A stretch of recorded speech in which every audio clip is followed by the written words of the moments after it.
Hai sempre desiderato acquistare una moto nuova di zecca dal concessionario, ma non hai mai avuto abbastanza soldi nemmeno per saldare il debito con Ahmed il kebabaro? Sei nel posto giusto! Ehi la Riders e benvenuti dal vostro Medors! Come avrete potuto intuire dal titolo e dall'intro del video, oggi tratterò diverse tipologie di moto acquistabili a prezzi parecchio accessibili ed inoltre sono anche guidabili con la patente A2. Tratterò un modello per tipologia, quindi avremo un modello dedicato all'enduro, uno al motard, un modello naked, una sportiva ed infine per gli amanti un po' del gusto vintage una retro cafe racer. E partiamo subito con il fuoristrada, con la Beta Motors che ci fornisce una moto decisamente appetibile, ossia la Beta Alp 4.0. Si tratta di una moto agile, infatti ha un peso inferiore ai 140 kg. La cavalleria non è moltissima, dato che ha 23 cavalli e mezzo, e con la combinazione di un prezzo d'assalto di 5.490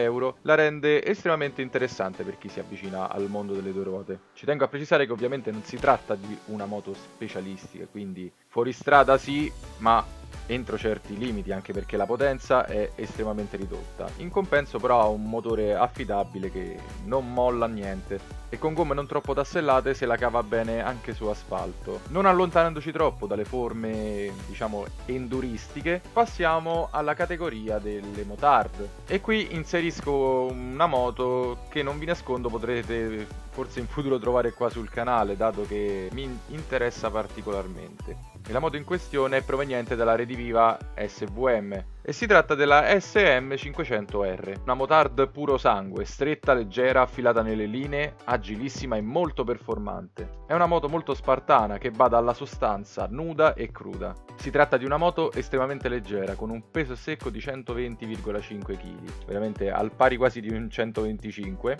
A questo peso piuma troviamo un motore estremamente grintoso, in grado di erogare circa 52 cavalli. Le sospensioni sono Kayaba e l'impianto frenante è fornito da Brembo, quindi troviamo anche delle finiture non proprio indifferenti offerte a un prezzo interessante, ossia 6.500 euro. Inoltre è anche depotenziabile per appunto i possessori di patente A2. Moto veramente interessante. Rimanendo su una tipologia di moto abbastanza spoglia, come queste due appena citate, passiamo alla categoria naked. Mi sento di consigliare la Yamaha MT-07. È una moto estremamente sfiziosa. Il prezzo devo dire non è male, sono 6.690 euro. La cilindrata è di 689 cm3 e la potenza erogata è quasi di 75 cavalli, al fronte di un peso comunque ancora relativamente basso, ossia 182 kg. Questa moto ovviamente sfora i limiti per la patente A2, ma ha la possibilità di essere depotenziata, quindi rimane appetibile anche per i neopatentati. Ha veramente un design d'attacco ed inoltre faccio un piccolo messaggio promozionale: se volete vederla in azione date un'occhiata a Noisy Boy su YouTube, il link è in descrizione. E adesso veniamo diciamo a una delle versioni più appetibili magari per i giovani,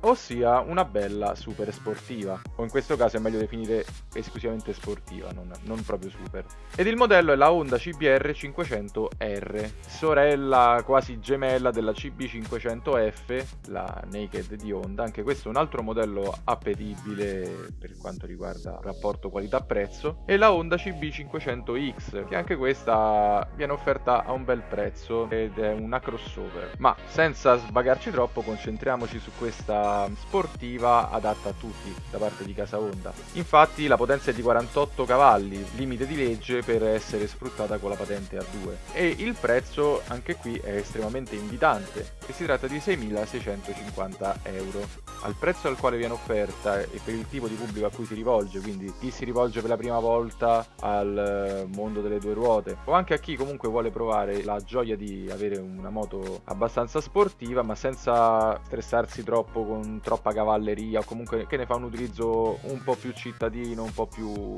normale. E questo è dovuto anche al fatto che, a differenza delle super sportive, non ha i semimanubri ma bensì ha un manubrio rialzato che facilita il comfort. E con un peso di 194 kg il pacchetto è pronto per essere venduto. E chiudiamo con una piccola chicca per gli amanti delle moto un po' retro o delle cafe racer. E in questo caso torniamo di nuovo sul marchio varesino, ossia la SVM, che ci propone la Gran Milano, una bella moto compatta e leggera che sfoggia componenti di qualità ed è facile da guidare, con un prezzo estremamente interessante, ossia 5.550 euro. Questa moto sfoggia soluzioni tecniche classiche e componentistica di qualità. Telaio monotrave a doppia culla in acciaio, motore monocilindrico 440 con raffreddamento misto aria-olio e alimentazione a iniezione. Dischi freno con profilo a margherita e pinza radiale anteriore. Quindi fonde abbastanza bene componentistica più recente con uno stile comunque del passato. E anche questa, data la cavalleria, è guidabile con patente A2. In questo caso, se volete avere qualche info in più, vi consiglio di passare da un altro, ma più che youtuber direi blogger, anche se ha un canale YouTube, ossia Motoretto, un altro grande appassionato che trasmette appunto molta di questa passione e ha trattato in lungo e in largo questa casa varesina, tra cui anche questo modello qui, oltre ad altri che non ho nemmeno citato in questo video. Quindi gente, siamo ai titoli di coda.